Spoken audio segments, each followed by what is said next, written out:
Hey, what's up, everybody? This is your host, Devin Hillsdon-Smith, and we are back with the 7th episode of Site Selectors Are People 2. Hope everybody is having a fantastic long weekend, transitioning into that wonderful time of the year that is summer.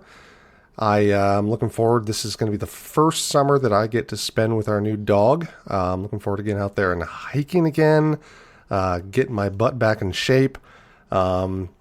I know we all say that, right? But I've been itching to get out there with him. If he would just stop pulling so much on his lead.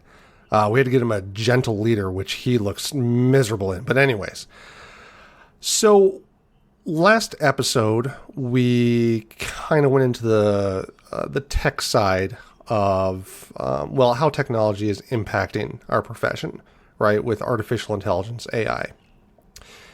We're going to swing back the other direction in this episode and actually respond to a listener question that came about a few episodes ago.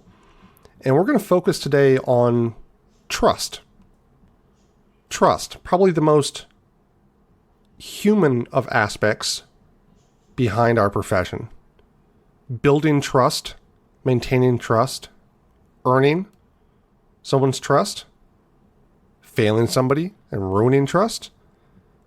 It is probably the most foundational element of interactions between human beings, right? Do you trust that other person? So let's go ahead and actually bridge last episode to this one. I'm going to type into Copilot, which is Windows AI with Windows 11. I think it's only on. We're going to ask Copilot, what is the meaning of trust? All right. So I typed that in. And again, while, actually this is moving a lot faster than I expected. So Copilot has bullet pointed this. Something I love about Copilot is it gives you its sources. But the meaning of trust, again, according to AI, based on how I asked the question, the meaning of trust encompasses several dimensions: confidence, dependability, integrity, safety, or it can be a legal arrangement, right? So where one party holds and manages property or assets for the benefit of another. Trust is foundational in personal relationships, business dealings, and legal structures, providing a basis for cooperation and interaction. Providing a basis for cooperation and interaction. I like that. It's built through consistent and reliable behavior over time. Well done. I actually like where AI went with that. And it's going to cover a few of the themes we're going to talk about today. Today we're going to start off by defining trust overall, right? What is trust? We're then going to talk about how you build trust, generally speaking, how you ruin trust. And then the final part is going to bring it home to our profession. What is trust in economic development and site selection? How can you build trust between economic developers and site selectors, right? So we're going to start off with this first part, defining trust, which again, I think AI did a fantastic job at. My definition is trust is the belief in the reliability, honesty, and competence of someone or something. Plain and simple.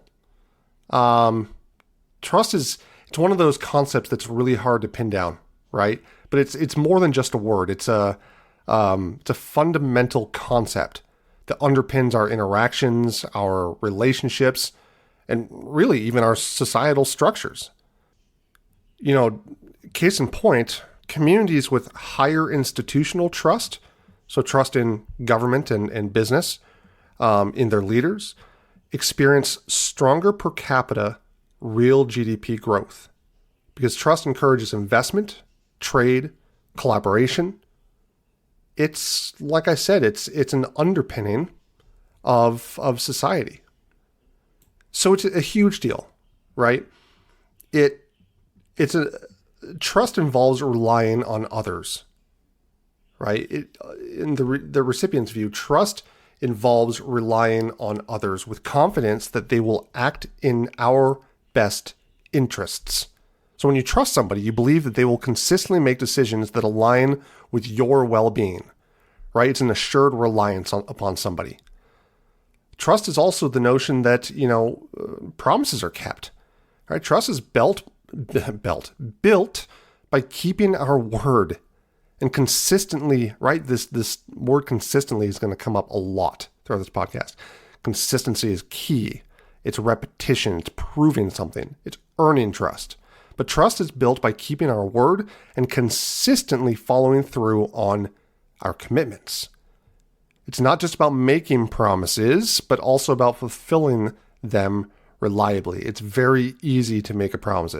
It's very difficult, right, to reliably and consistently fulfill promises. Trust is also built upon effective communication. So clear communication is essential for trust.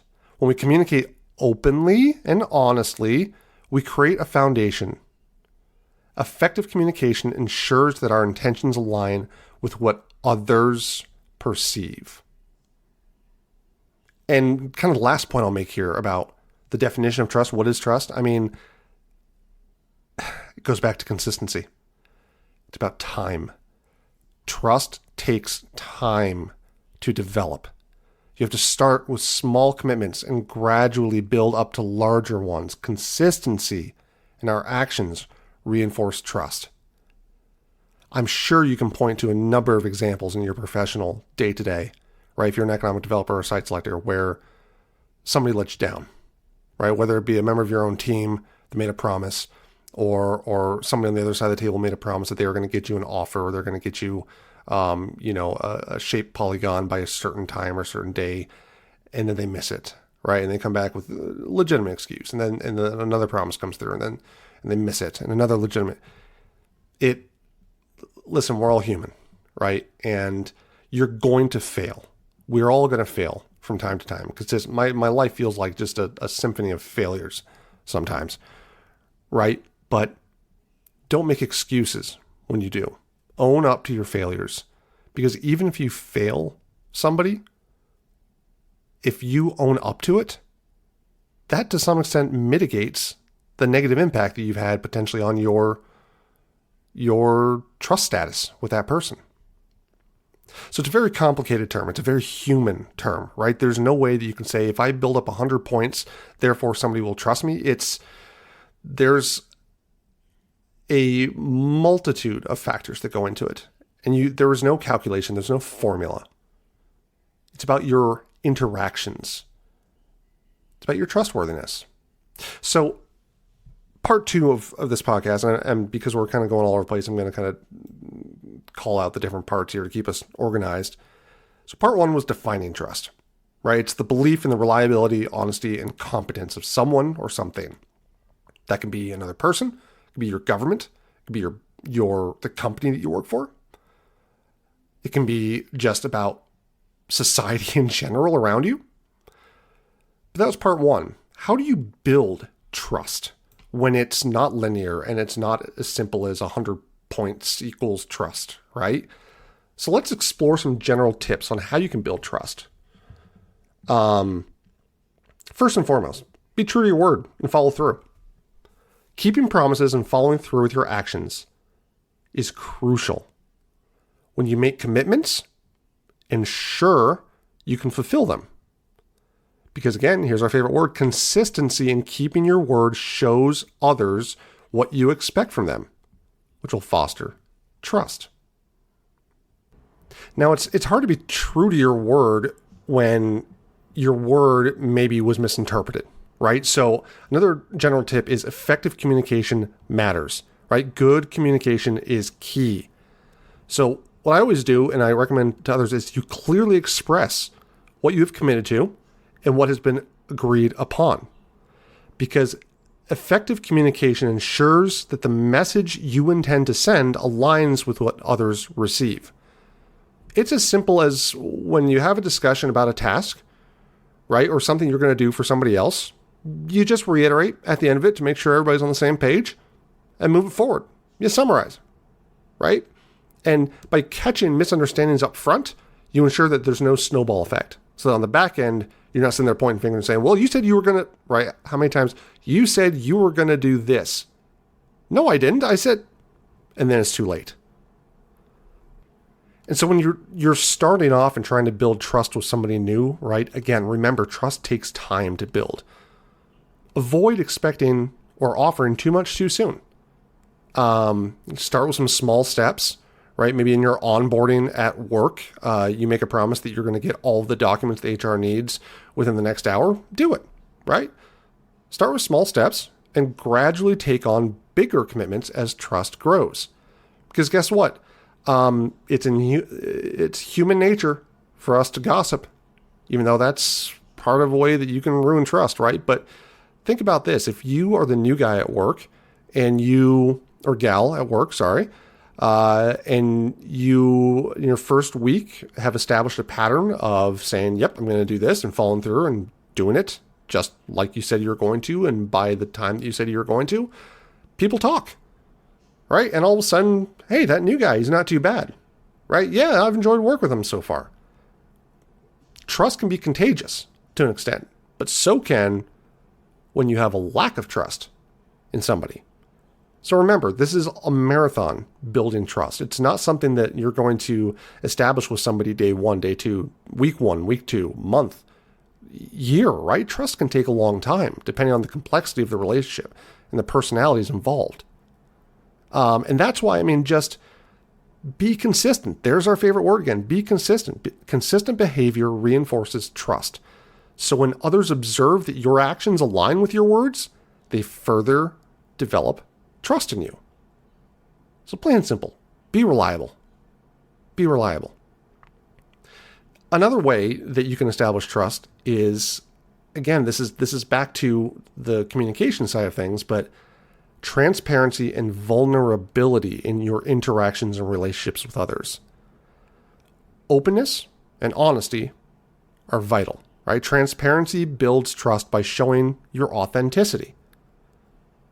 If you're open with somebody and you're not guarded, you're coming across, and you should be, more authentic.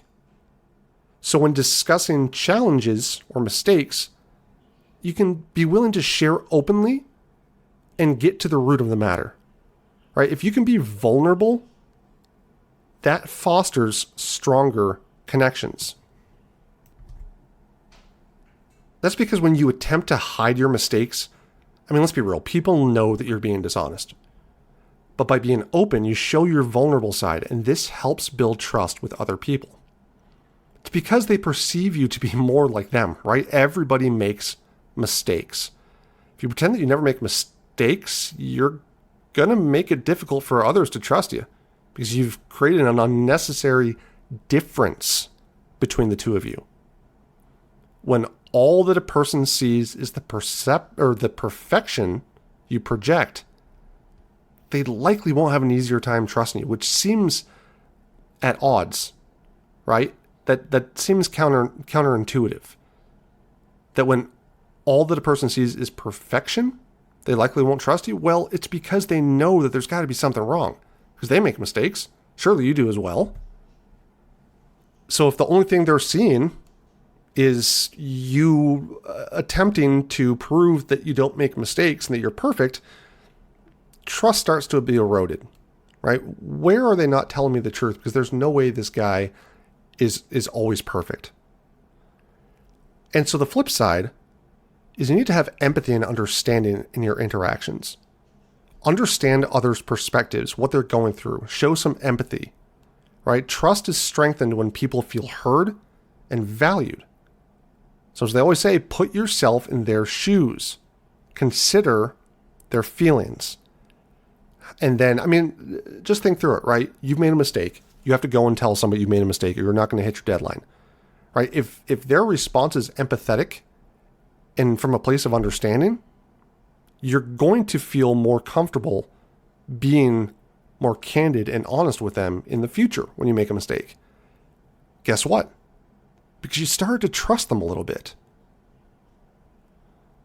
And it comes down to a final tip, right? Which has been woven throughout all this.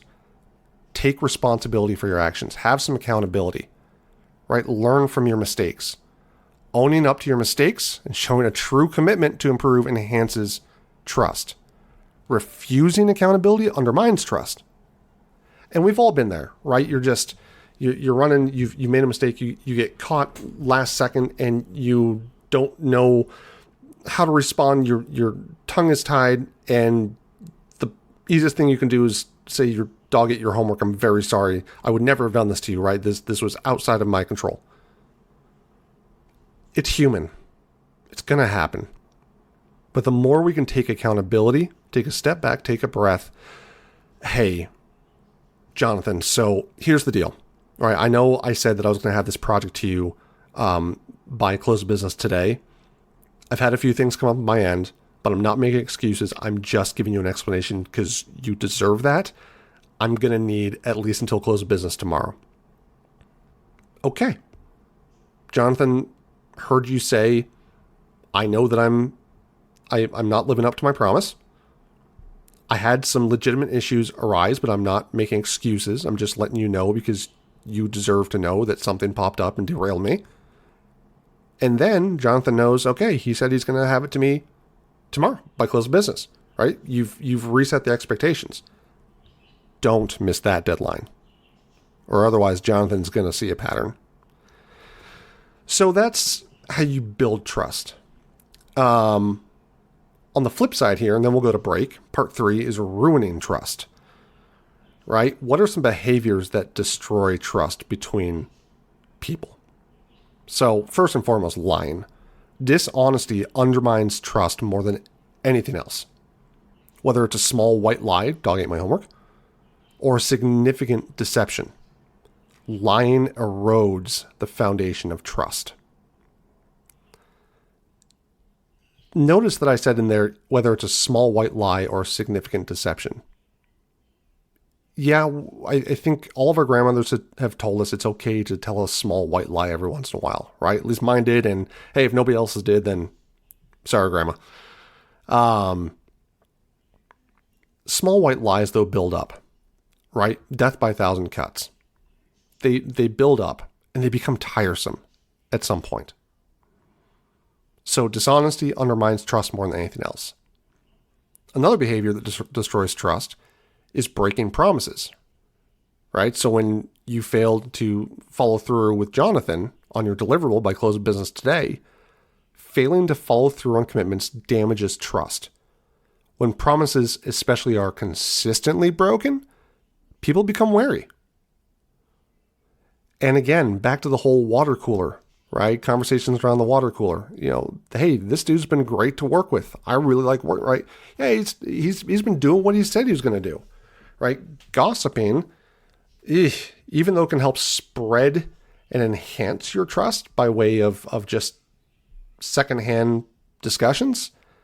If you engage in gossiping, talking behind someone's back, that will damage trust with that person, within both personal and professional settings. So avoid spreading rumors or negative information because it's going to get back to that person, right? And guess what? Even if it doesn't, if you tell me something, if you gossip to me about something, one of the first things I'm going to wonder is, wait a second, would so-and-so also talk behind my back? And then I'm going to get a little guarded for a while I try to reassess the situation and figure out what's going on. This next one's quite relevant for, I'm going to make sure to touch on it when we get into the trust and economic development site selection part after the break. But another behavior that destroys trust is manipulation. Trying to control or deceive others, right? Manipulative behavior erodes confidence in your intentions.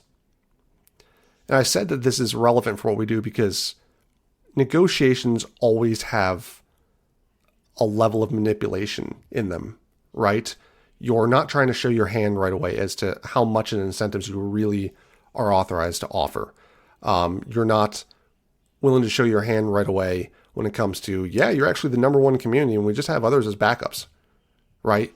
You have to play the game, and there's a bit of manipulation involved in that. So I'm going to coin something here, which I think, there's I'm going to coin a term here, maybe ethical manipulation versus unethical or unnecessary manipulation. It comes down to the intent, right? When you're in a situation where manipulation is part of the game that you have to play, so a negotiation, there's a level of manipulation that's expected, right, for you to represent your client's best interests. You don't want to start with your highest offer. You just don't, right? And so you're going to start with a lower offer and give all these reasons why, and you're trying to manipulate them into understanding your position and hopefully coming in somewhere close to what you've offered. But if in the manipulation side of things, if that crosses over into deceitfulness, right? Attempting to, with untoward actions, influence the outcome in a way that's not customary, maybe that's frowned upon, right? This is hard to define, but there's a line that you cross with manipulation. One part of it is just playing the game. It's negotiations. The other part is when it crosses, maybe that's the distinction. Negotiations, interactions, right? Whatever's normal and customary and accepted in that setting. As soon as you go above that and your intentions maybe become negative or looking for a win-lose situation, right? There's a line that you cross where it becomes manipulation, where you're trying to control, especially if you're trying to deceive others, right? It's not, deception would be more so along the lines of, I can't go beyond this number. That's absolutely the most I can do, right? Pushing too hard. And then you find out at the end of the day that, yeah, they were deceiving you. They could have gone much higher, but they were just trying to dig their heels in. And instead of telling you this is the highest that we'll go, they were trying to make it seem like this is a deal killer when it never was. Has that crossed the line? Always be aware of it, right? That you can cross the line into manipulation. And then we're going to go back to another behavior that destroys trust. And this is the inverse of the final, behavior that can encourage trust. Refusing accountability, not owning up to your mistakes undermines trust.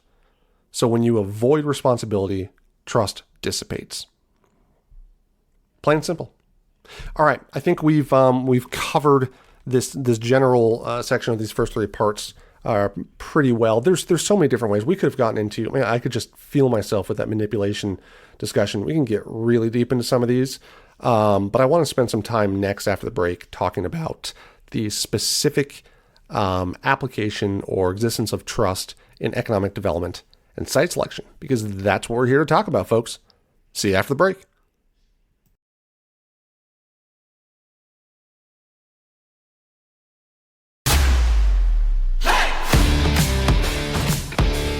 All right, and we're back. So now we're going to talk about trust in the context of economic development and site selection. We're going to start off by talking about the importance of trust for site selectors. We're going to move on to the importance of trust for economic developers. Then we're going to explore the importance of trust in the interactions between economic developers and site selectors. And we'll call it a wrap. I'm going to try to keep this episode a little bit shorter this time since the last one went over. And if you can't tell, my voice keeps cracking. I feel like I'm about to lose it or something. So let's get through this before that happens. All right. So the importance of trust for site selectors. Site selectors, right? Our main audience. We've got a few different types of audiences, right? But the number one group would be our clients, right? They're the ones that are paying us to do what we do. We have fiduciary duties to our clients, right? That's number one. And that's where, as a site selector, you have to make sure that you have your clients' trust. And that is very hard to do because typically you're hired in and then the project just, all right, it's go time. And you've tried to build some sort of, semblance of trust, or at least a good foundation for it in your proposals and your pitches as you're getting to know each other. You would then assume, if you were chosen to be that client's site selector, that they feel as though there's some level of trust that they can place in you. But you have to very quickly, as you're off to the races, build trust at the same time. You're trying to build the ship as you're flying it. And that's difficult because you're digging in very quickly into a lot of detailed and complicated information. You're finally being given insights and a look into the inner workings of the client's business. But trust strengthens the firm's position as a trusted business advisor. So when clients trust their site selection consultants, they become more than just service providers. They become trusted advisors. And this elevated status allows for deeper collaboration and deeper strategic decision making. It's always very difficult as a consultant the first time you have to tell your client you think they're wrong. And if you don't have some level of trust already established, that would rub anybody the wrong way, right? You tell your consultant, these are some facts about our business and about where we're potentially looking to go. And the consultant comes back and says, I hear you, but I don't think you're approaching this the proper way. And you're wrong. We're going to do it this way. You would immediately be taken aback, right? And so how do you, as a consultant, earn trust while you're in a position where you are likely needing to tell your client that they're wrong about something? And that happens over and over and over again. Consultants are not paid to be yes men, yes women, right? They're not just there to make the client feel good. They're there to bring their expertise and experience to the table to make sure that the end decision is the right decision. And so I've had situations where we just weren't able to establish a level of trust between us and a client. And you know what? We all had to agree to walk away. It wasn't the right relationship. If I don't have my client's trust implicitly, at least by the time we get into the thick of it, then I have a very hard time doing my job. And that's why I said earlier that the elevated status of a trusted advisor, more than a mere service provider, allows for deeper collaboration and strategic decision making. Having that trust also reduces the focus on price between a site selector and their client. Clients who trust their site selectors are less likely to prioritize cost as the sole factor. Instead, they're able to understand that they're getting what they're paying for, right? They value the expertise and the guidance provided by their trusted advisors, because trust enhances client loyalty. Trust fosters loyalty. Clients who trust their site selectors are less likely to entertain approaches from competitors. They stick with what works and value the established relationship. And so that first project is always going to be a little bit clunky, right? That's almost your test case, which even though it's a real world test case, but you're trying to figure each other out. And then if you've done a good job and you've built that trust and that rapport between the two parties, then the next project, you're going to start off on a better foundation, right? And so then you can move it forward a little more efficiently and it'll be that much better. And then the third and then the fourth. Trust, plain and simple, it boosts client retention and profitability. It leads to long-term relationships. Clients who trust their site selectors are more likely to stay, renew contracts, continue to working together, and it overall contributes to profitability and the value of the firm. Plain and simple. Now, this is all about trust in the context of the site selector and the site selector client relationship. Don't forget, and we'll get into this when we get down into the third section here, but site selectors also have to earn the trust of economic developers, right? There's the amount of times that you would go through a project with a site selector when I was an economic developer, and you would never hear from them, right? Here's that common theme again. You never heard from them again. Or you find out that maybe the project wasn't real, it was more like a feasibility study, or you were a stalking horse, right? Those site selectors, certain site selectors, started to develop a reputation with me. And when I saw their RFIs come in, I didn't fully trust that they were real enough or worthy enough for me to put my blood, sweat, and tears into as an economic developer. That happened. That's human nature, right? Fool me once, shame on you. Fool me twice, shame on me. So site selectors, and it comes down to that open communication, the transparency, right? If you don't engage in those behaviors, then you're probably going to see the responses coming from various economic development teams. You're probably going to see those responses getting less and less serious. And if economic developers and communities that are hot markets don't trust you, then you deliver below average work product for your client, which then causes them to trust you less. And you can see where I'm going with this. It snowballs and becomes an issue. So what about the importance of trust for economic developers? Well, first of all, let's start the inverse order of what we did on the first one. An economic developer needs to be a community representative whom a site selector can trust. Right? If you have a fantastic reputation, you always come through, you always follow through with your word, you deliver on time. If in negotiations you're fair and you're transparent, and right, you've done everything we've talked about as far as building trust with a site selector. Me as a site selector, I'm going to find ways to work with you if the community and the market makes sense for my client, because I know that it's going to lead to better data. It's going to lead to better decision making. And I also will probably find you more of a pleasure to work with than somebody who I consistently have to determine whether or not what they're telling me is BS or not. Right? I've said on a prior episode that economic developer Devin would be site selector Devin's worst nightmare. And on that front, even though I like I said before, I was always as transparent as possible, I had a bit of the showmanship and the sales gaming, right? That I thought that's how I thought the process was supposed to go.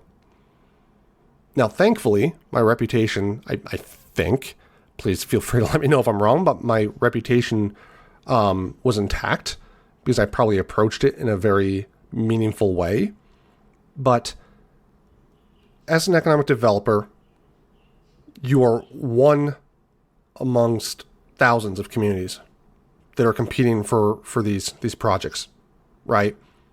And you don't want to be known as one of those communities that is hard to work with and hard to trust. But your number one audience as an economic developer, it's not site selectors. It's your community. It's the community that you are hired to serve. And this is a difficult topic because economic developers operate within this, at times, the secretive world of RFIs and confidential community company negotiations. And 99% of the time, the first time that the public is going to hear about a new company that's going to break ground or cut a ribbon and create new jobs and do new things in their city is when the decision's already been made, right? There's not a lot of opportunity for public input, direct public input, when it comes to landing new economic development projects. And so it's up to your performance, really, as an economic developer to establish trust. If every time you announce a new business coming to town or an existing business is expanding, if you've made sure that those are the right projects for your community, then you should have a pretty solid track record where the community at large trusts that your office is doing the right thing. If you consistently bring in the wrong types of projects or projects that are gobbling up land that should go to something else, right? Putting a factory right next door to a high-end subdivision or citing a huge office park, on a road that is simply a 2-lane county road with really no traffic and it's really rural in nature and everybody out there loves kind of the way things are, and all of a sudden, boom, you announce that you're bringing in this 1,000 person office headquarters that's going to congest traffic, and it's going to change what that area of the community has always been and what the folks want, they're not going to trust that you're going to make the right decision moving forward. And so it requires that you listen to the community. You have your thumb on the heartbeat of your community, right? Because you can make decisions based on your understanding of the community.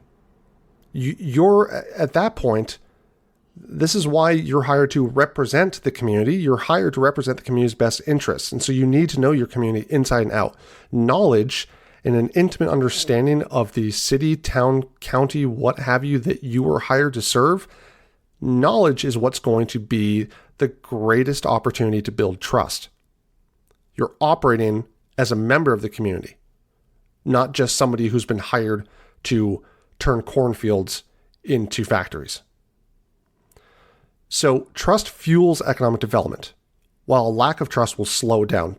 Trust me, I've seen it before. Project's announced, community goes, what in the heck are you thinking? Big uproar, and the project either dies or slows to the point where it should have died. When communities trust their economic developers, they're more likely to actively participate in a positive manner in development initiatives, collaborate, and invest in local projects. You're a leader in your community. Economic developers who have the trust of their communities can more effectively attract businesses, create jobs, and enhance overall prosperity. Plain and simple. And so even though you can't have open dialogues, project-specific open dialogues, you should still, as an economic developer, have open dialogues with your community.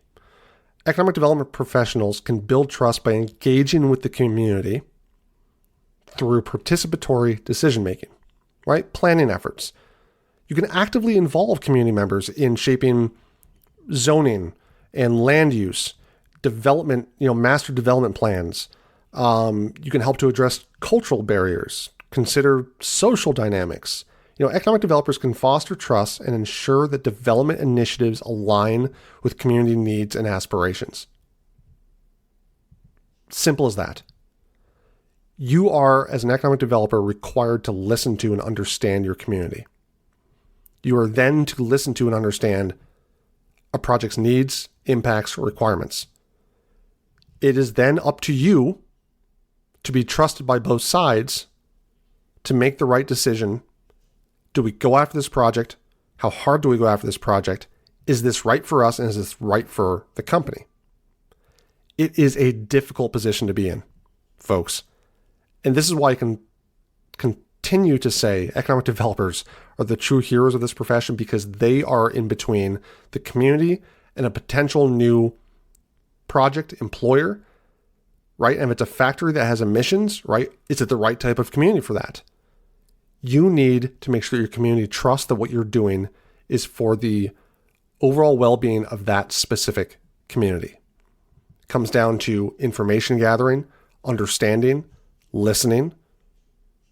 It enhances your role as a leader servant for that community. So economic developers staying abreast of issues and community sentiment, right? There's a whole host of strategic initiatives that you can go through to make sure that you're operating appropriately on behalf of your community. But let's talk about the importance of trust between economic developers and site selectors, right? As you're working through projects. Trust serves as the bedrock for collaboration. When economic developers and site selectors trust each other, they can work together effectively to achieve common goals. So whether it's attracting new businesses, expanding existing ones, or promoting economic growth, trust ensures a seamless partnership. The ability to work together collaboratively between economic developers and site selectors, as I mentioned before, can very likely be the difference between a successful project and a failed project. Right? The more you can collaborate throughout the negotiations, the more information the economic developer has to make sure it's the right fit for the community, and that they're able to participate with incentives in a meaningful manner that doesn't go beyond what community sentiment would call for. It also allows for the site selector to determine, is this the right fit for my client? Right? Are they going to be able to follow through so that my client can be up and running when they need to be up and running, and it'll cost them what they thought it was going to cost them over 10, 20 years? And so the relationship between economic developer and site selector is really one in which effective collaboration that's the name of the game. We are the representatives for our two sides. We're there to represent each of our sides' respective interests in negotiations. And we also have to know when to walk away. But if you trust each other and you can collaborate a little bit more effectively, that's why it's the bedrock of doing what we do. That comes primarily through transparency and information sharing, right? So economic developers provide crucial data and insights to site selectors. And this information helps us evaluate whether a community is a suitable fit for our client's investment. Trust between the two parties enables open communication and transparent sharing of relevant details. And that's critical because site selectors rely on accurate, up-to-date information about infrastructure, workforce availability, incentives, quality of life. And trust ensures that economic developers provide reliable data without bias or hidden agendas. It doesn't ensure it, but it sure helps, doesn't it? And that then means that the economic developer and the site selector can navigate those challenges together. Economic development involves overcoming obstacles, regulatory obstacles, logistical, financial. Trust allows economic developers and site selectors to tackle these challenges collaboratively. And so when we're faced with unexpected issues, such as permitting delays or gaps in infrastructure funding, a foundation of trust ensures that both parties work together to find solutions. Trust fosters resilience and adaptability in negotiations, right? If you trust the other person on the other side of the table and everybody's working together to make this deal happen, you're going to have a much easier chance getting there than if you consistently hide your cards. And back to the site selector side, right? Trust is also critical for risk mitigation. Site selectors make critical decisions on behalf of their clients. Critical decisions. They need confidence that the information provided by economic developers is accurate and unbiased. Trust minimizes the risk of making uninformed decisions. So when site selectors trust economic developers, they can confidently recommend a location to their clients, knowing that due diligence has been done. And so here's what it comes down to, right? Economic development is not a one-time transaction. It's an ongoing process. Trust paves the way for lasting relationships. So as site selectors revisit communities for different projects, their trust in economic developers grows. They appreciate consistency, reliability, and a commitment to mutual success. And that's what it's about, right? It's, like I said before, it's about running the marathon, not the sprint. You want to make sure that at the end of the day, the site selectors that you've interacted with, that they're going to continue to come back. Site selectors, you want to make sure that the economic developers recognize your projects as being legitimate, you being fair in your dealings, a pleasure to work with, easy to work with to an extent. But here's 3 things that I learned as an economic developer that are vital when engaging with site selectors on the topic of trust. First of all is establish a main point of contact.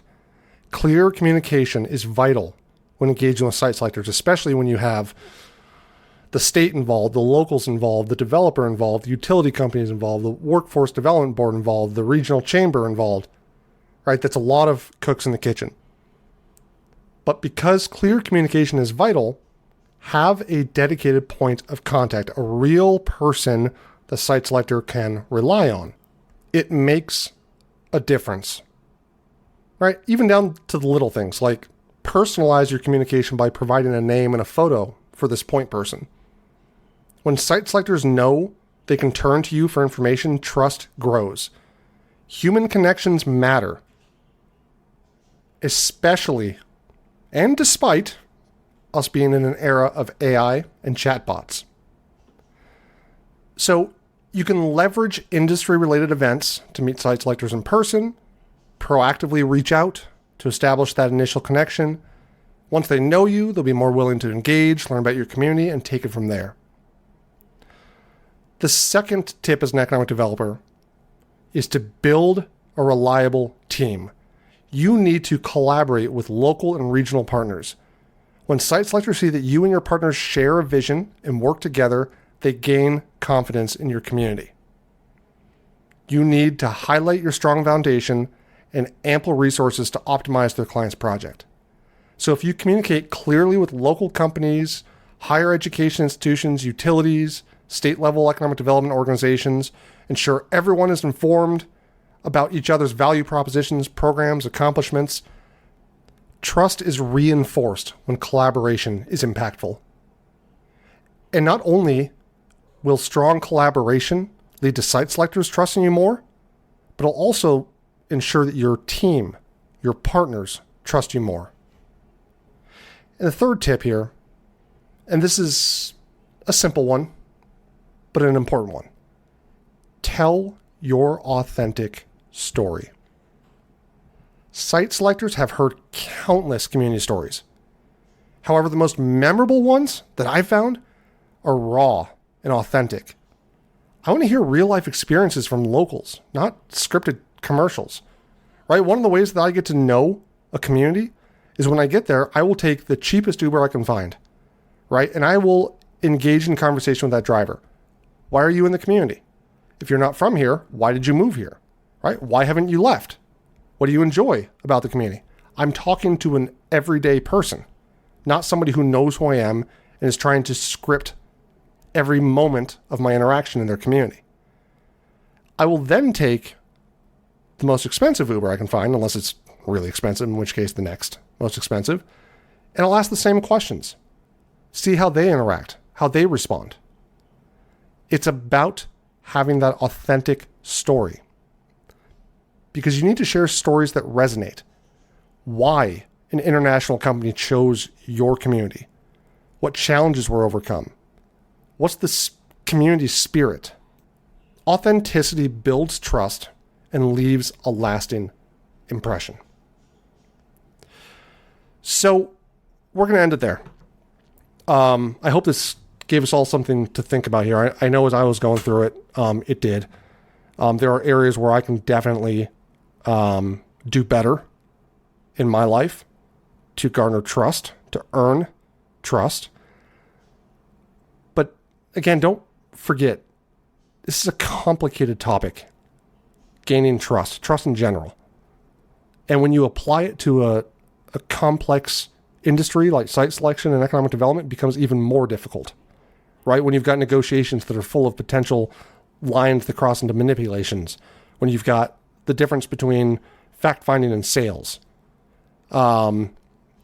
It's something we all can work on daily. I know I am. It's difficult, but I owe it to you because I expect that you owe it to me. And the better my relationship with you can be, the better the overall outcomes will be for your community and for my client.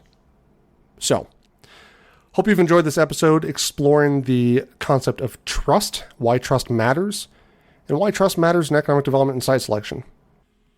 And one last thing before we wrap, just want to let you know that I started this in the last episode. I'm going to do it for this one and moving forward. If you check the podcast episode description, I'm going to start throwing down some links to articles and resources that are relevant to the topic, just in case you have an inkling to explore the concept or topic further. So, this is Devin Hillsdon-Smith. It's been a pleasure as always. And, well, you know it. Site selectors are people too. See ya. Just a heads up, views expressed in this podcast are solely my own and are not attributable to any employers, whether past or present.